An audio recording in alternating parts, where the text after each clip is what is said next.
To help protect employees from potentially hazardous chemicals, in 1983, OSHA created the Hazard Communication Standard. The purpose of the standard was to ensure hazards of all chemicals produced or imported are evaluated and details regarding their hazards transmitted to employers and employees. Now, for the first time since it was implemented, the Hazard Communication Standard is undergoing some significant changes. OSHA is incorporating the globally harmonized system of classification and labeling of chemicals, GHS for short, into the standard. The GHS was developed by the United Nations with the help of hazard communication experts from many countries and organizations. Its aim is to help standardize the way chemical information is provided anywhere in the world.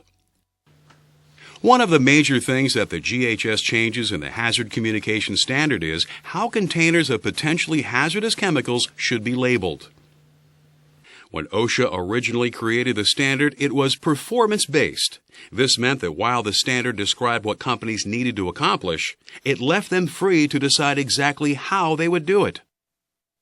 For container labels, OSHA told manufacturers and distributors of potentially hazardous chemicals what type of information should appear on their labels, but left the question of how to convey that information up to the individual companies. As a result, a number of different types of labeling systems were created, the most common being the National Fire Protection Association NFPA system and the Hazardous Materials Information System HMIS. And there have even been differences in the descriptions and symbols that government agencies such as the Department of Transportation and OSHA have used in their labeling and placarding systems. What the GHS does is to specify exactly how this information should be depicted and presented on labels and placards. As part of this effort to make the information that appears on labels more specific, the GHS establishes both hazard classes and hazard categories.